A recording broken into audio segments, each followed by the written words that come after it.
जय हिंद दोस्तों, स्वागत है एक बार फिर से आपके अपने YouTube चैनल स्टडी प्लेटफॉर्म में। दोस्तों आज की इस वीडियो में हम लोग घटना चक्र के आधुनिक भारत की सीरीज को आगे बढ़ाते हुए भारत से बाहर क्रांतिकारी गतिविधियों से संबंधित सवालों को देखने वाले हैं।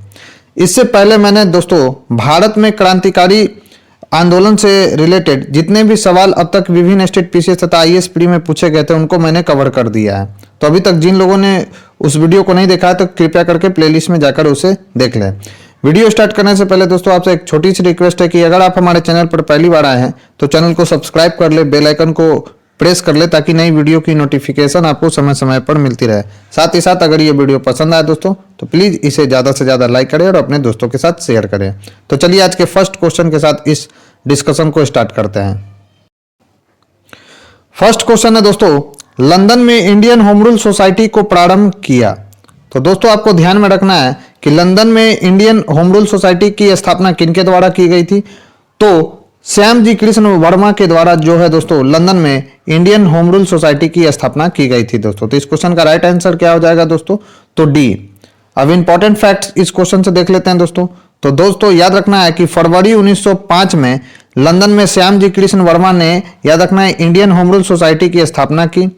उन्होंने ही इंडिया हाउस की भी स्थापना की थी। तो ये दोनों पॉइंट आपको ध्यान में रखना है दोस्तों। इंडियन होम रूल सोसाइटी की स्थापना किनके द्वारा किया गया था? तो श्याम जी कृष्ण वर्मा के द्वारा। साथ ही साथ इंडियन हाउस की भी स्थापना श्याम जी कृष्ण वर्मा के द्वारा ही किया गया था दोस्तों। यहां से एक समाचार पत्र का नाम क्या है दोस्तों? तो द इंडियन सोशियोलॉजिस्ट का प्रकाशन भी प्रारंभ किया गया था। लंदन में सरकारी तंत्र के विशेष सक्रिय होने के कारण श्याम जी वहां से पेरिस और अंततः कहां पर चले गए दोस्तों? जेनेवा चले गए। नेक्स्ट है दोस्तों, श्याम जी कृष्ण वर्मा ने इंडियन होम रूल सोसाइटी की स्थापना की थी। तो कहां पर की थी दोस्तों? तो लंदन में की थी। नेक्स्ट क्वेश्चन है हमारा, इंडियन होम रूल सोसाइटी की सोसाइटी स्थापित हुई थी। तो याद रखना है दोस्तों 1905 ईस्वी में श्याम जी कृष्ण वर्मा के द्वारा लंदन में इंडियन होम रूल सोसाइटी की स्थापना किया गया था। तो राइट आंसर हो जाएगा डी। नेक्स्ट दोस्तों, लंदन में इंडिया हाउस की स्थापना की थी। तो किसने की थी दोस्तों? तो श्याम जी कृष्ण वर्मा ने। तो राइट आंसर हो जाएगा ए। फिर नेक्स्ट क्वेश्चन है दोस्तों, लंदन में इंडिया हाउस के संस्थापक कौन थे? तो कौन थे दोस्तों? तो श्याम जी कृष्ण वर्मा ने लंदन में इंडिया हाउस की स्थापना की थी दोस्तों। तो राइट आंसर हो जाएगा ए। नेक्स्ट क्वेश्चन है दोस्तों, वह कौन था जिसने गद्दर पार्टी को स्थापित किया? तो गद्दर पार्टी की स्थापना किनके द्वारा किया गया था दोस्तों? तो याद रखेंगे लाला हरदयाल के द्वारा किया गया था दोस्तों गद्दर पार्टी की स्थापना। तो राइट आंसर हो जाएगा ए। इंपॉर्टेंट फैक्ट्स इस क्वेश्चन से देख लेते हैं। तो याद रखना है दोस्तों कि वर्ष 1913 में सोहन सिंह भाकना ने association of Hindustani workers of Pacific coast या Hindustan association of the Pacific coast नामक संस्था की स्थापना की। इनका नाम भी याद रखना है दोस्तों, सोहन जी भाकना का। कब किया गया था? तो 1913 ईस्वी में Hindustan association of the Pacific coast नामक संस्था की स्थापना की गई थी इनके द्वारा दोस्तों। इस संस्था ने गदर नामक एक अखबार निकाला था जिससे इस संस्था का नाम भी गदर पार्टी पड़ गया। लाला हरदयाल इस संस्था के मनीषी यानी पथ प्रदर्शक थे। चूंकि विकल्प में सोहन सिंह भाकना नहीं दिया गया इसलिए विकल्प जो है ये सही होगा। नेक्स्ट है दोस्तों, निम्न में से किसने गदर पार्टी का गठन किया था? तो याद रखेंगे दोस्तों गदर पार्टी का गठन किनके द्वारा किया गया था? तो लाला हरदयाल के द्वारा किया गया था। नेक्स्ट है, गदर पार्टी की स्थापना हुई थी। तो याद रखेंगे दोस्तों गदर पार्टी की जो स्थापना हुई थी वह 1913 ईस्वी में हुई थी दोस्तों। नेक्स्ट है, गदर पार्टी का नेता कौन था? तो गदर पार्टी के नेता कौन थे दोस्तों? तो लाला हरदयाल थे। नेक्स्ट क्वेश्चन है दोस्तों, निम्नलिखित में से कौन गदर पार्टी का पहला सभापति है? तो दोस्तों याद रखना है गदर पार्टी का पहला सभापति कौन थे दोस्तों? तो सोहन सिंह भाकना जो थे दोस्तों वह गदर पार्टी के पहले सभापति थे। इंपॉर्टेंट सवाल है दोस्तों आगामी बीपीएससी के लिए अगर आप देने जाते हो तो ये इंपॉर्टेंट सवाल बन सकता है कि गदर पार्टी के पहले सभापति कौन थे? तो सोहन सिंह भाकना थे दोस्तों। इंपॉर्टेंट फैक्ट देखते हैं। तो गदर पार्टी पराधीन भारत को अंग्रेज से स्वतंत्र कराने के उद्देश्य से बना एक संगठन था। इसे अमेरिका और कनाडा के भारतीयों ने वर्ष 1913 में बनाया था। यह पार्टी हिंदुस्तान गदर नाम का पत्र भी निकालती थी जो उर्दू, याद रखना उर्दू, गुजराती, पंजाबी में प्रकाशित होता था। गदर पार्टी के संस्थापक थे कौन दोस्तों और अध्यक्ष कौन थे? तो सरदार सोहन सिंह भाकना। नेक्स्ट क्वेश्चन है दोस्तों, गदर आंदोलन की स्थापना की थी। तो गदर आंदोलन की स्थापना किनके द्वारा किया गया था दोस्तों? तो सोहन सिंह भागना के द्वारा किया गया था। इंपॉर्टेंट सवाल है, याद रखेंगे, कई बार पूछ चुका है ये सवाल। नेक्स्ट है दोस्तों, गदर पार्टी से निम्नलिखित में से कौन से संबंधित नहीं थे? तो याद रखना है दोस्तों, लाला हरदयाल, पंडित रामचंद्र और बरकत उल्ला जो थे दोस्तों गदर पार्टी से संबंधित थे, जबकि खुद्दीराम जो बोस थे दोस्तों वह गदर पार्टी से संबंधित नहीं थे। खुद्दीराम बोस को फांसी कब दी गई थी दोस्तों? तो याद रखना, मुजफ्फरपुर बम जो कांड हुआ था उनमें इनका ही हाथ था और इनको 1908 ईस्वी में जो है दोस्तों फांसी दे दी गई थी। तो राइट आंसर हो जाएगा डी। तो गदर पार्टी की स्थापना 21 अप्रैल 1913 को पराधीन भारत को अंग्रेजों से स्वतंत्र कराने के उद्देश्य से की गई थी। इसे अमेरिका एवं कनाडा में बसे भारतीयों द्वारा गठित किया गया था। पार्टी का मुख्यालय कहाँ था दोस्तों? तो सैन फ्रांसिस्को था, जो कि अमेरिका में स्थित है। लाला हरदयाल इस संस्था के मनीषी यानी पथ प्रदर्शक थे। गदर पार्टी में याद रखना है दोस्तों, रामचंद्र, बरकतुल्ला, रास बिहारी बोस, राजा महेंद्र प्रताप, अब्दुल रहमान, मैडम भीखाजी कामा, भाई परमानंद, करतार सिंह साराभा तथा पंडित काशीराम प्रमुख थे। जबकि 30 अप्रैल 1908 को बिहार के मुजफ्फरपुर में खुद्दीराम बोस और प्रफुल्ल चाकी ने किंग्सफोर्ड पर बम फेंका, परंतु दुर्भाग्य से राष्ट्रीय आंदोलन से हमदर्दी रखने वाले मिस्टर कैनेडी की पत्नी और पुत्री मारी गई। इस घटना के बाद प्रफुल्ल चाकी ने आत्महत्या कर ली, जबकि खुद्दीराम बोस को 11 अगस्त, डेट याद रखना है दोस्तों, बीपीएससी में डेट भी पूछा जाता है, 1908 को फांसी दे दी गई थी। फांसी के समय खुद्दीराम बोस की आयु जो थी दोस्तों 18 वर्ष 8 महीने और 8 दिन थी, यानी लगभग 19 वर्ष में इन्हें फांसी दे दिया गया था दोस्तों। इस प्रकार स्पष्ट है कि इसका राइट आंसर क्या हो जाएगा दोस्तों? खुद्दीराम बोस। नेक्स्ट है, गदर पार्टी की स्थापना हुई थी तो कहां पर किया गया था दोस्तों? तो संयुक्त राज्य अमेरिका के सैन फ्रांसिस्को में किया गया था दोस्तों इसका स्थापना, याद रखेंगे, अमेरिका के सैन फ्रांसिस्को में। नेक्स्ट है, निम्नलिखित में से किस देश में गदर पार्टी की स्थापना हुई थी दोस्तों? तो कहां पर हुआ था दोस्तों? तो यूएसए में।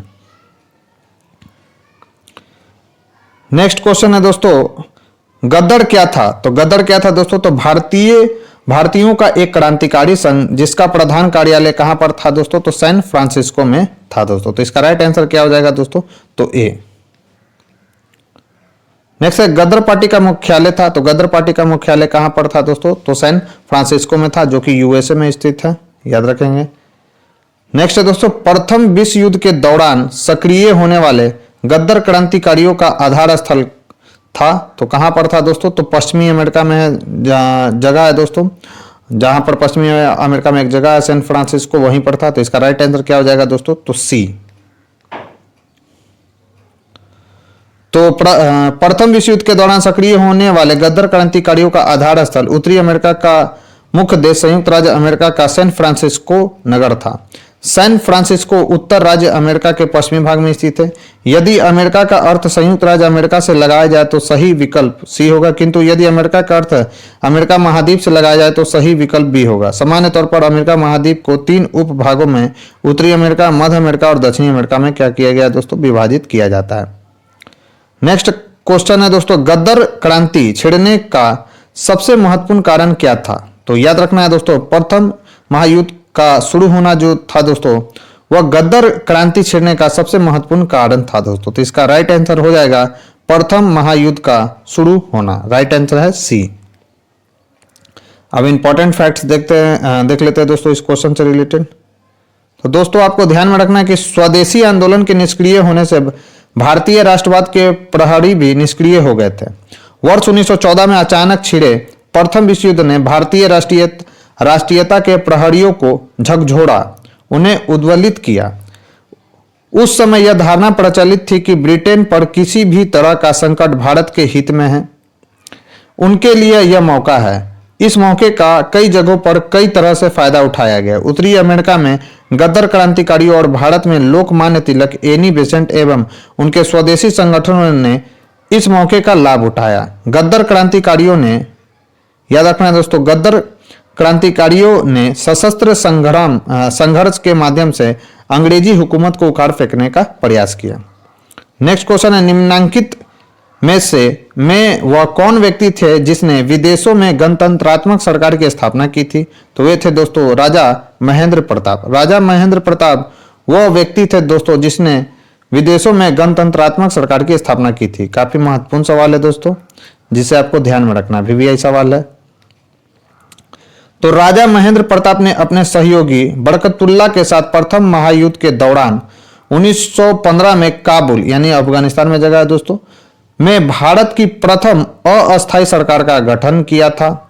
इसमें राजा महेंद्र प्रताप स्वयं राष्ट्रपति नियुक्त किए गए थे दोस्तों और बरकतुल्ला प्रधानमंत्री थे। इसे जर्मनी तथा रूस ने मान्यता भी दी थी दोस्तों। तो याद रखना है कौन बनाए गए थे राष्ट्रपति, तो राजा महेंद्र प्रताप और प्रधानमंत्री कौन बनाए गए थे दोस्तों, तो बरकतुल्ला। नेक्स्ट है, प्रथम महायुद्ध के दौरान कहां पर भारत की एक अंतरिम सरकार बनी थी जिसके प्रेसिडेंट राजा महेंद्र प्रताप थे? तो कहां पर बनाया गया था दोस्तों, तो अफगानिस्तान में। और प्रधानमंत्री किन्हें बनाया गया था, तो याद रखना है दोस्तों बरकतुल्ला को जो है दोस्तों प्रधानमंत्री बनाया गया था। नेक्स्ट क्वेश्चन है दोस्तों, जर्मनी के समर्थन से काबुल में राजा महेंद्र प्रताप सिंह के नेतृत्व में अंतरिम सरकार का गठन हुआ था। तो कब हुआ था दोस्तों, तो याद रखेंगे यह हुआ था प्रथम विश्व युद्ध के दौरान। इसलिए इसका राइट आंसर क्या हो जाएगा दोस्तों, तो ई होगा। सारे सवाल जो आते हैं दोस्तों देख लीजिए, हाल ही में ये सवाल 66 बीपीएससी जो पूछा गया था, घटना चक्र के सवालों को ही क्या करता है दोस्तों, रिपीट करता है वो। तो याद रखेंगे जो भी अगर 68 बीपीएससी देने जा रहे हो दोस्तों, तो घटना चक्र को एक बार आपको कवर कर ही जाना है।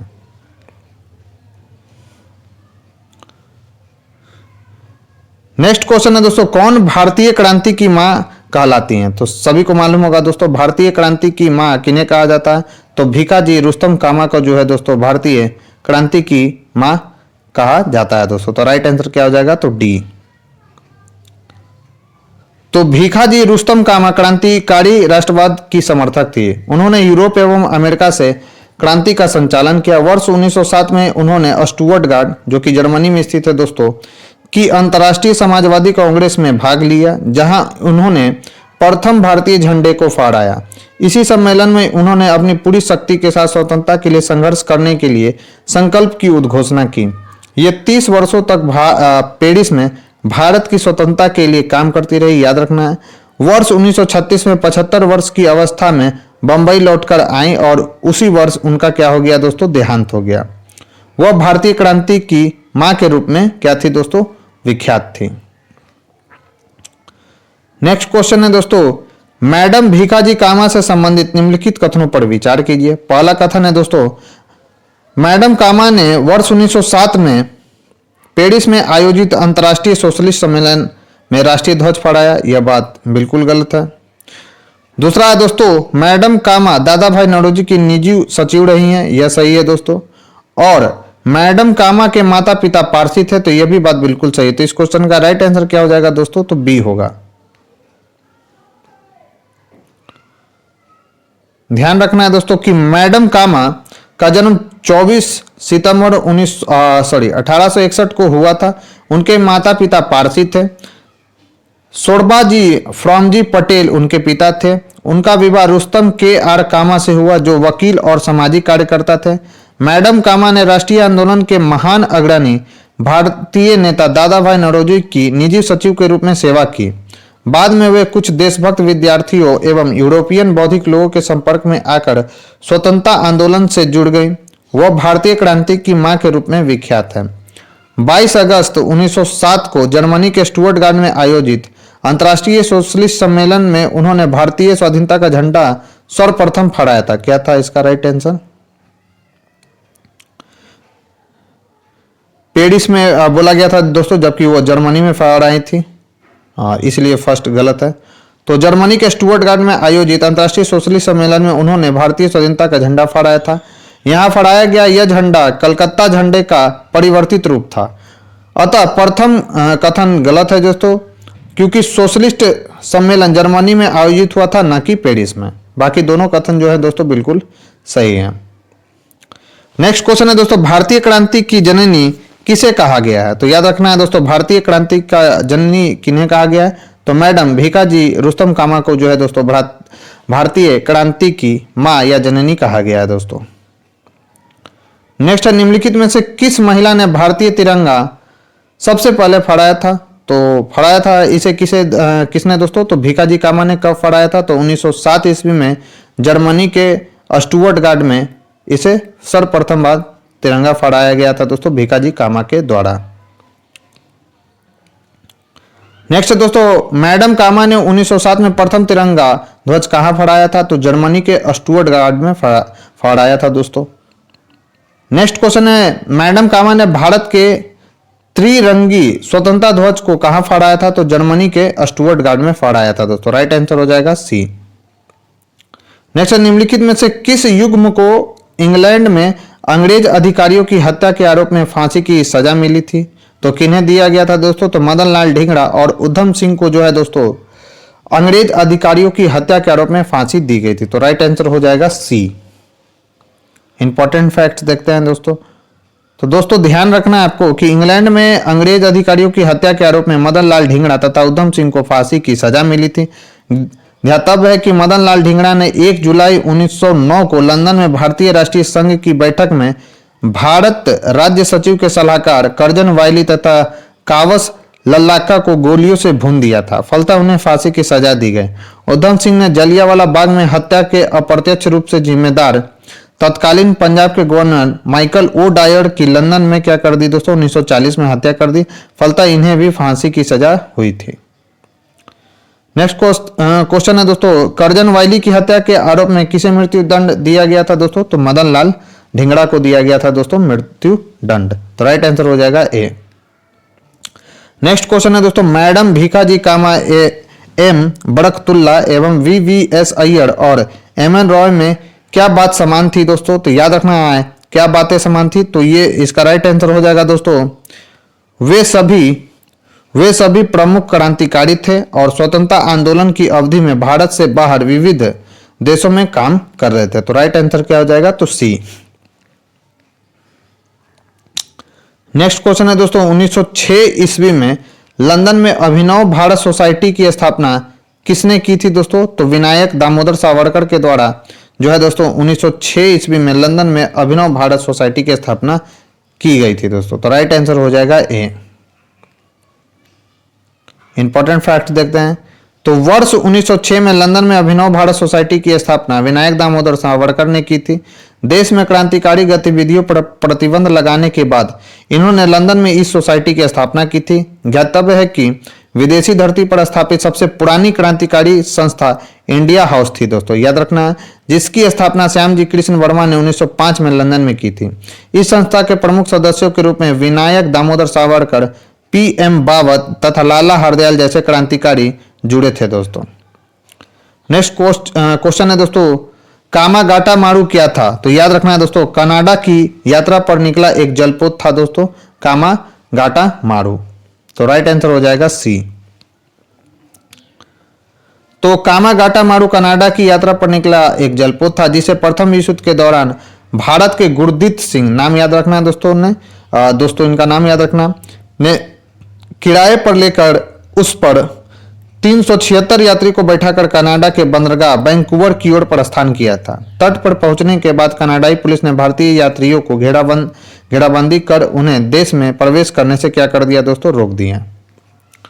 नेक्स्ट है दोस्तों, कामागाटा प्रसिद्ध है तो एक जलपोत था दोस्तों। याद रखेंगे यह एक क्या था? तो एक जलपोत के नाते जो है दोस्तों कामागाटा मारू प्रसिद्ध था दोस्तों। किसने किराए पर लिया था दोस्तों?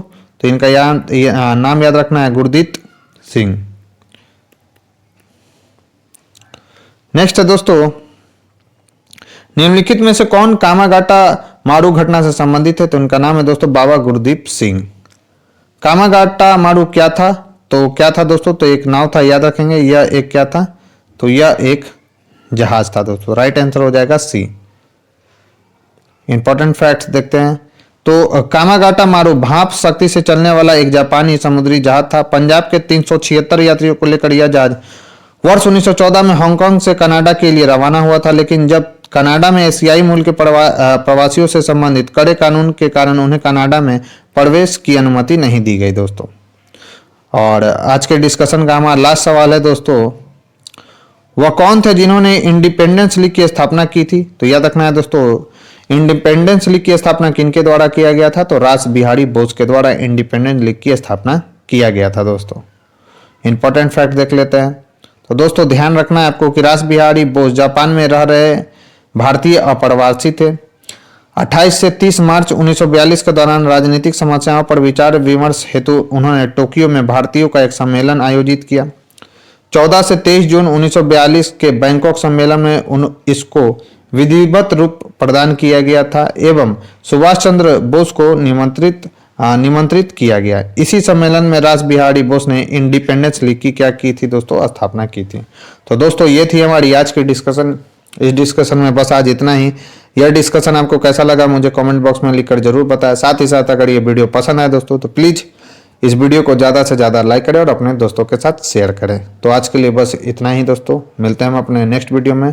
तब तक के लिए बने रहें हमारे यूट्यूब चैनल के साथ। Thank you.